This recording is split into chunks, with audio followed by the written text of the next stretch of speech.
నమస్తే, welcome to legend TV. ప్రస్తుతం మనతో పాటు ఆర్యవైశ్య కార్పొరేషన్ చైర్మన్, అలాగే కాంగ్రెస్ అధికార ప్రతినిధి కల్వ సుజాత గారు ఉన్నారు.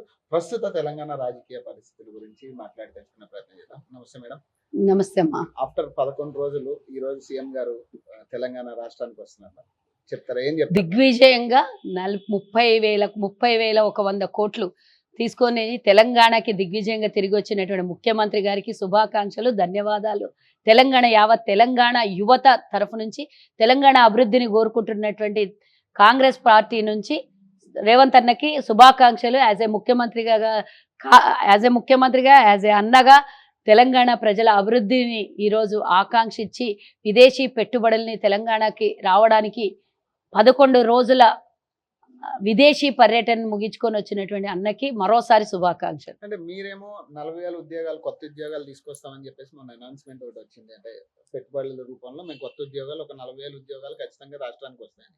కానీ ఏదైతే ప్రతిపక్ష నేతలు ఏమంటారు అంటే 40,000 ఉద్యోగాలు కాదు, వాళ్ళ కుటుంబానికి సంబంధించి ఏవైతే పెట్టుబడులకు సంబంధించి వాళ్ళ బ్రదర్స్ కానీ వీళ్ళు దీన్ని ఉపయోగించుకుంటున్నారని చెప్తున్నారు. దీన్ని ఎట్లా చూస్తారు?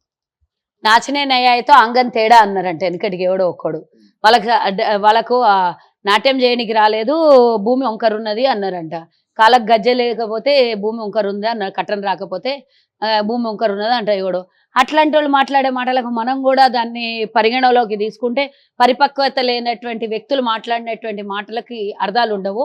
ఒకటి, వాళ్ళ కుటుంబ సభ్యులు పెట్టుబడులు పెడుతున్నారంటే ఏం తప్ప?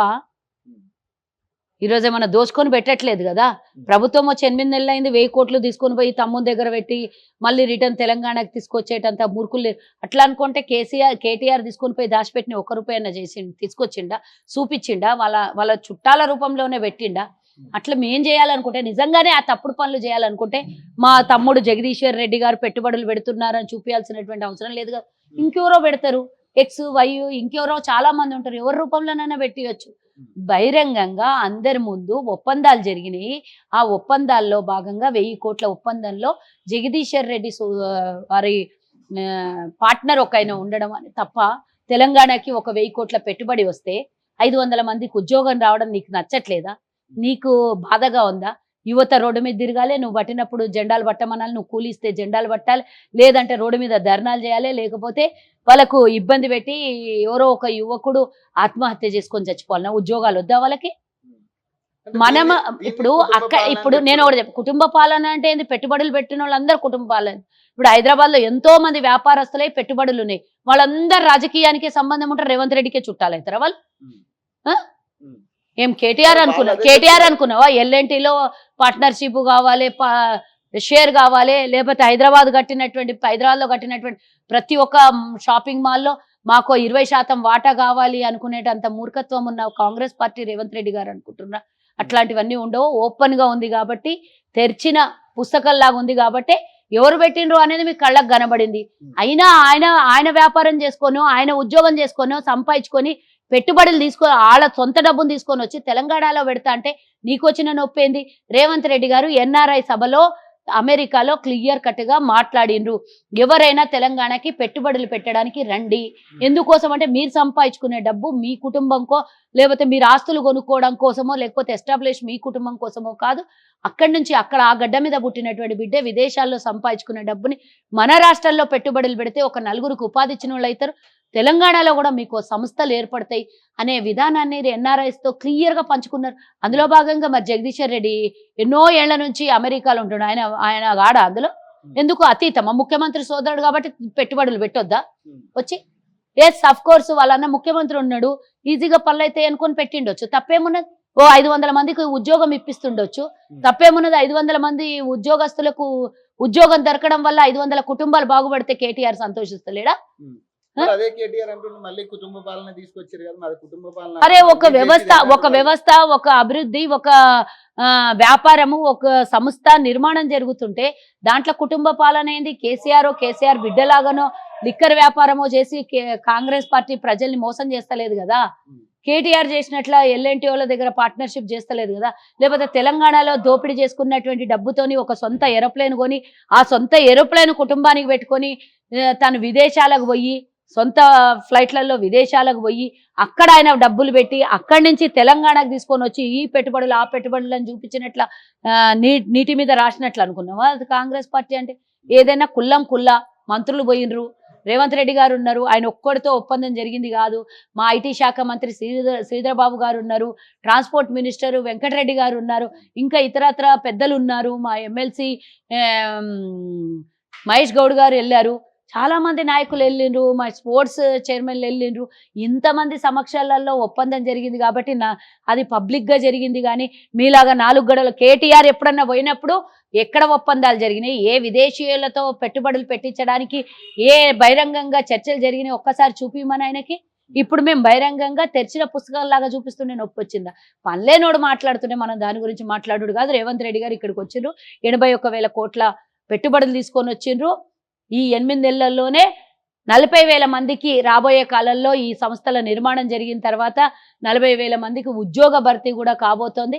దీనికి సంతోషిద్దాం. ఈ ఒక్క 8 నెలల్లోనే 80,000 కోట్లు వచ్చినాయంటే రాబోయే కాలం ఇంకొక 50 నెలలు ఉంది మాకు.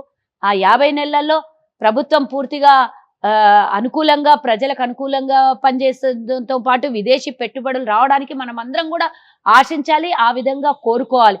మంచి మనసుతోని మంచి నోరుతోని మాట్లాడాలి కానీ దరిద్రం నోరుతోని నల్ల నాలుకతోని ఇవన్నీ మాట్లాడితే ఆల్రెడీ రాష్ట్రం అంత అస్తవ్యస్తం అయ్యి ఉన్నది, దోపిడీకి గురి అయ్యింది ఉన్నది. ఇంకెందుకు మీరు ఇంకా దోపిడీ చేసి ఇంకా మా గురించి మా పార్టీ గురించి తెలంగాణ ప్రజల మీద దొంగ ప్రేమను చూపించేటటువంటి భక్తి ఎందుకు మీకు?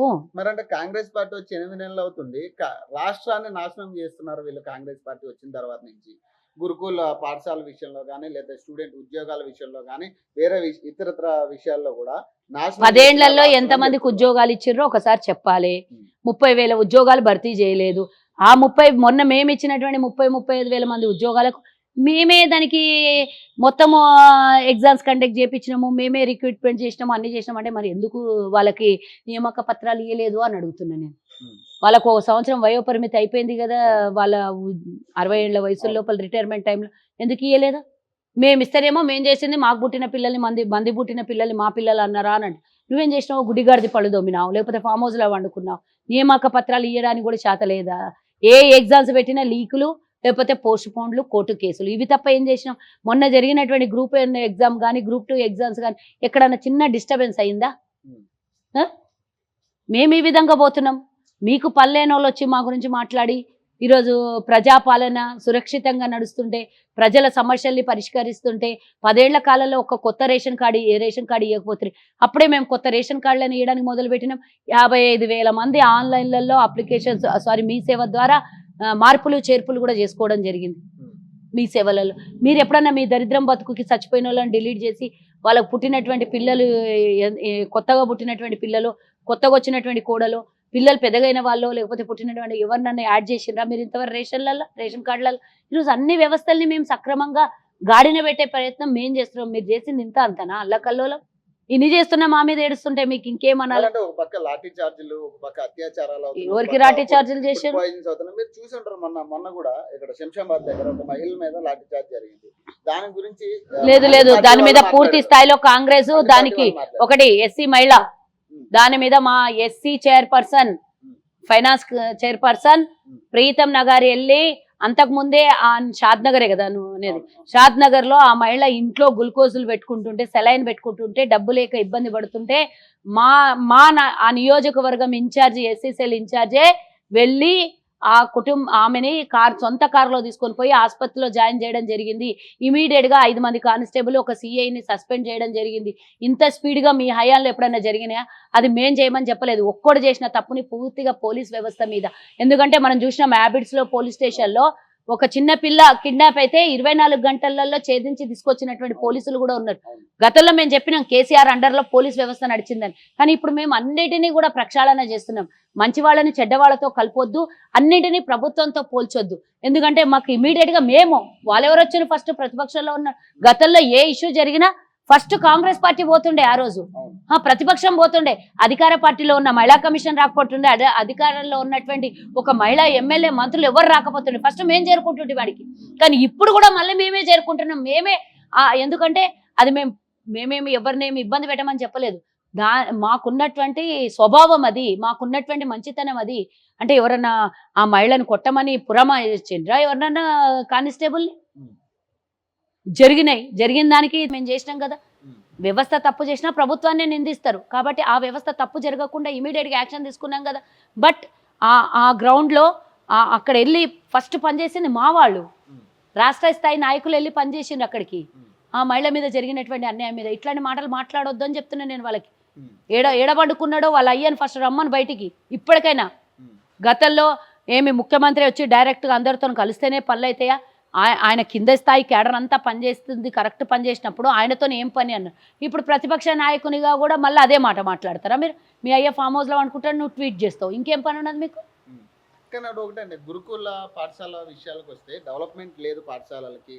చాలా పాము కాట్ల విషయం కానీ ఫుడ్ పాయిజన్స్ అవుతున్నాయని ఈ మధ్య కాలంలో చాలా వరకు అయ్యింది. ఒకసారి నేను ఒప్పుకుంటా, దాని మీద పూర్తి స్థాయిలో ఆ, ఏమంటారు ప్రక్షాళన చేయడం జరిగింది. ఇమీడియట్గా గురుకులాలన్నిటి మీద కూడా ప్రతి చోట టీచర్లు ఎవరు ఏ విధంగా పనిచేయట్లేదు, హాస్టల్లో ఫుడ్ ఎట్లా వండుతున్నారు. అంతెందుకు మా సొంత నియోజకవర్గం తాండూరులో గురుకుళ్ళు కానివ్వండి, హాస్టల్లో కానివ్వండి, అన్ని చోట్ల. ఎందుకంటే నాకు జరిగిన విషయం, మా చుట్టుపక్కల ఉన్నటువంటి విషయమే నేను లైవ్లో చూసినటువంటి విషయం చెప్తా.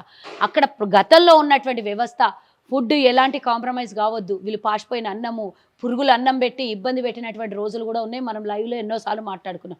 అలాంటిది ఏదీ జరగొద్దని ఎవరైతే వంటలు చేస్తున్నారో, ఎవరైతే కాంట్రాక్ట్ తీసుకున్నారో వాళ్ళకి రూపాయి పెంచి ఇచ్చి ఈ విధంగా వాళ్ళు కాంప్రమైజ్ అయ్యి ఇట్లా చెత్త ఫుడ్ పెడుతున్నారని ఆ కాంట్రాక్టర్లకు కూడా ధరను పెంచి ఇచ్చి పని సక్రమంగా చేయండి, పిల్లల్ని మన పిల్లల్లాగా చూసుకోండి అని పూర్తిగా అన్ని చోట వ్యవస్థ సరిదిద్దం చేస్తున్నాం. మీరు గతంలో చేసిన పని ఇప్పుడు కావద్దని అన్నీ మారుస్తున్నాం కదా. మీరు దరిద్రం చేసే, మీరు సర్వనాశనం చేసే ఆ విధంగా వ్యవస్థ పాడైపోయింది.